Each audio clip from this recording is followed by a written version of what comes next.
What's going on, everyone? It's Steve Larson, and you're listening to Secret MLM Hacks Radio. Oh, yeah. So here's the real mystery. How do real MLMers like us, who didn't cheat and only bug family members and friends, who want to grow a profitable home business, how do we recruit A players into our downlines and create extra incomes, yet still have plenty of time for the rest of our lives? That's the blaring question, and this podcast will give you the answer. My name is Steve Larson, and welcome to Secret MLM Hacks Radio. What's up, guys? Hey, I'm very excited for today. First off, I want to apologize. I know it's been quite a while, like a month, I think, since I've actually published an episode on this podcast here, and it's simply because there's just been so much going on. I mean, I've been speaking a lot. We have our third kid due literally any day now. She could go into labor, and anyway, she'll like wince in pain just a little bit. I'm like, is this it? No, okay, not yet. Is this it? Not yet. I weirdly, I kind of look forward to the mad dash to the hospital, like a chase scene from Chips. Hey guys, I'm excited for the day though. I wanted to talk with you about something that's actually pretty important, pretty powerful. I have a slight obsession with the show Shark Tank, and what's funny is like I'm actually really against VC funding for like 99% of businesses that are out there. I just don't think that. I don't think that you need it. I don't. And I know that I ruffle a lot of feathers when I say that. But anyways, I like Shark Tank because I like to see what businesses people are in. And I like to see what they're asking for and what they think that their business is actually worth. Now, if you have watched that show at all, you know that after about 6 or 7 episodes, you're going to start to see a pretty strong pattern. I mean, it could even really honestly be in 3 episodes. Right. And this is always the way it always works, right? And funny enough, we were in Orlando. We were in California on vacation a little while ago, and we were in the hotel room, just kind of relaxing right before we all went to sleep. And we're watching Shark Tank, and I can't remember what the person's business was, but this question gets asked so frequently, regardless of someone's business. Okay, now pay attention to that. Regardless of someone's business, the person will always come in. And they always do like their little, 30-second little elevator pitch or whatever. And they always say, well, tell us about your numbers, right? And what's funny is like that's the question. That we want to know what your numbers are. And they always ask them like, well, how much does it cost for you to acquire a customer? How much does it cost for you to acquire a customer? Okay. And like 9 times out of 10, the person has no idea. Like, are you kidding? Right? Would you invest in something like that if it's not proven to be selling? Like, no. Like, it always blows me away. Like, oh my gosh. Anyway, people think that they get deals based on how cool the product is. There's a very small aspect to that. 90% of it is just proving to the investor that it actually does sell, that they actually could get their money back, right? Anyway, it's funny to see how it always plays out. Well... So in college, right, we actually had the opportunity to go and pitch several VC firms as part of some of my classes, right? I took a lot of entrepreneurship classes, and funny enough, in college, that's what we think entrepreneurship is. It's putting together proposals in order to get VC funding. That's terrible. That's stupid, in my opinion. My very humble and firm opinion. That's dumb. It's dumb. Are you kidding? Entrepreneurs create value, right? And if you don't create enough value, no one's going to pay for it anyway. Anyway, I'm not going to keep going on that. Hey, I was recently listening to Russell Brunson's podcast, and funny enough, like every time that we always launched a funnel, we always watched our numbers. Okay, I'm going somewhere very specific with this, guys, and I want you to know that. Okay, and why I've been able to do what I have been in the MLM space, because it's a completely different shift of thinking, and I know that. Okay. And I get a lot of pushback from that. And there's a lot of old timers in the MLM community who don't like me. And I know that, and I expected that prior to me getting in, okay? And you can't blame them, right? Some guy comes along and says, hey, you don't need to do it the old way that everyone used to do it. And the old timers are like, well, I don't know how to do what you're doing, Steven. Therefore, I'm going to tell my team to not do it. Right? I mean, that's pretty much what happens. It's threatening to their empire. They don't know how to duplicate what I'm doing because they don't know how to build funnels. They don't know anything about what I do. And so it's threatening. And I get it. And I expected that. So, no harm, no foul. It's all good. So I do get rocks thrown back at me. And that's totally fine. This is the cutting edge stuff and it works. And I have lots of students auto recruiting people, and I have lots of students selling their products on the internet, right? Without them having to actually be the one there doing it, right? I mean, and it ruffles feathers, and I totally get it. Well, anyway, I was listening to one of Russell's shows lately, and he was talking about a quote. I can't remember who this is from. I think it might be Dan Kennedy. But Dan Kennedy said that you must know, if you know numbers, you know business. Right? As in like KNOW. If you know numbers, know business. You'll know business. But then there's a flip side. If you have no numbers, as in NO, if you have no numbers, then you have no business. Isn't that funny? Know your numbers and you'll know business. If you have no numbers, you have no business. That's fascinating, isn't it? And you think about that with the whole Shark Tank example that I was just dropping out there, right? That's so true. It's so powerful. It's incredibly, that's spot on, right? And that's exactly why so many of the people, they're just like, they'll go ask for these, they don't know their numbers. Therefore, to the investor, they have no business. We're going to flip this, okay? Right now, I know that I spend anywhere from $5 to $8 per person to get on my web class and watch Secret MLM Hacks, right? The actual web class, okay? I know roughly, we're scaling ads all over the place, so I'm still kind of waiting for things to kind of settle a little bit. But I have a very it's getting more and more clear how much it actually costs for me to acquire a customer, right? How much money it costs for me to get a lead, how likely what the lifetime value of that customer actually becomes, right? Those kinds of numbers. Okay, the only numbers that marketers really care about. And I hope that, right, this is MLM, right, multi-level marketing, right? As a marketer, a marketer, there's only two numbers that you really need to care about. One is, what's your average cost to acquire a customer, right? That's it. Average cost, right, CPA, cost per acquisition. What's your cost to acquire a customer? Next, what is the average cart value? How much does the average person actually spend with you? So I know if I need to spend $3 to acquire a customer, and my average cart value is $4, I'm making money. And I can scale the ads a little, right? And frankly, I wouldn't want it to be that tight, but right? I mean, that's how it works. Well, you have to understand, and the reason why I've been able to make such a dent so quickly in the MLM space, and why my team is doing amazing things that no one has ever done before in the MLM space. And frankly, I mean, there's a lot of people who are like, Stephen, you can't duplicate what you're doing. Well, I am, and we are, okay? And what's cool, and here's the reason why.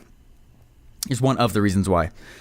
Okay, if you think about cost to acquire, most of the time we all think of that as money, but there's actually a time cost. Okay, and that's traditionally the cost that old school MLM wants you to spend. Meaning, we want you to go use your time and talk to your relationships, and that's the only form of cost MLM is traditionally okay with. That's it. That's the only form of cost that they actually are okay with. Okay? But what's fascinating though is there's actually a second kind of cost, right? We just went through it. It's actually money. And if you instead stop spending your time and instead be willing on spending just a little cash on testing some ads, right? Testing some acquisition models to get leads in. If you're cool, and you don't have to spend money to acquire leads either, right? I get a ton of leads from this podcast, right? A lot of you guys reach out to me and say, Stephen, MLM are you in? Stephen, I want to join your downline. Stephen, let me get Secret MLM Hacks. Stephen, I want to know how to do this with my team. I don't want to join yours. Let me do it to mine. I'm like, cool, that's fine, right? It doesn't matter, right?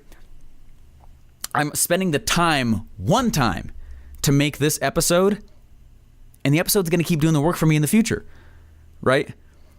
The problem is that the model for MLM historically has been continually spend your time over and over and over again. It's a linear scale. The more time I spent, theoretically, the more leads that I get. But I really like the other two models, where I just spend my time one time on something like an episode, right? Spend my time one time on going in and building out a lead funnel that brings people to me and qualifies them for me before I ever speak with them, right? That's another kind of cost model, right? Or the third kind of cost model, meaning I'm going to go spend some money on ads. I don't start that way, but now there's cash flow. There's a lot of cash flow, right? Then I go drop some money in ads. That increases my speed, and I don't have to spend my time, right? Instead, I spend a little bit of cash and I pull people towards me. Does that make sense? The only revenue model, or the only cost model that MLM is like so freaking in love with for some reason, is this model of, let me spend my time, the same amount of time, over and over and over and over and over, and do the exact same freaking pitch every single time I spend that time. Are you kidding? I don't want to do that, right? And that's why I don't do it that way. I literally developed all these systems to solve my own pain. Are you kidding? I've got like a little ADD going on, man. I don't want to do the same thing over and over again. I don't want to come into the office every day and do the same thing. That's not my cup of tea. I know some people do. That's great. Great for them. I'm not going to do that. And that's the reason why I developed all these systems and put this stuff in place. This making sense? I didn't want to spend that kind of cost. I am all for spending costs where I spend the time one time and it keeps working for me on the internet. Things like a funnel, a piece of content, right? Stuff like that, right? Or after I've got revenue coming in, which I do, right? I can drop in and actually start. The other cost side is acquiring people and acquiring leads through ads and spend more money that way. My goal is to spend more money than entire MLMs are able to spend on ads profitably. And I know how, and we're starting to get there. Okay, I'm going to scream so freaking loudly, it's going to be very hard to ignore me. And it's not because I almost have this chip off the shoulder attitude about it. And I know it, and I know you can all sense it and hear it and feel it. And it's because I just feel like it's so ridiculous to me that the internet became publicly available in 1991. The internet became publicly available in 1991, right? The military was using it heavily before that, right? But in 1991, suddenly the entire ecosystem changed, right? All of it. And we're going to act like, right? We're going to act like we shouldn't be using it. I mean, if that's the case, stop using your smartphone, right? Stop using your computer, right? It's ridiculous to the marketers that just crush it are the marketers that are adapting. Right, it's the same concepts, just plugged into different vehicles. All right, I'm not negating. What I will not do is replace the human element. I'm never going to do that. I don't. But I will use systems and I will use cost models that qualify people before I ever talk with them, so that I take you, and the time that I do spend will be used with the right people. Will be used with great people who should be in my downline. Right. Get thinking that way. Get thinking in that model, right? And the reason, oh my gosh, it's so sexy, guys. The reason why it's so freaking cool is because when somebody comes in, they join my downline. And I'm not telling you, I'm not saying, hey, come join my downline. If you like yours, stay in it. That's great, right? There's no pressure. Do not feel any pressure from me at all. I hate that aspect of it. So I'm fighting that, right? If you don't want to be in it, don't ask. Don't join. Stay in your own thing. That's great, okay? But what I do love about it, though, is that when someone does join, right, and go do this again for your own downlines, figure out how to do this. And if you have no idea how, Secret MLM Hacks will teach you how. And there's a lot of people who are not in my downline, who are not even in my MLM, who are doing great. They're doing very, very well. And they're auto recruiting. And when somebody joins their downline, or someone joins my downline, the thing I like so much about it is that I don't have to re-spend that time to train those people, because I spent one time creating amazing training step by step for all of my people in my downline, so that when they come in, all I'm doing is I'm sending them through all the exact same training.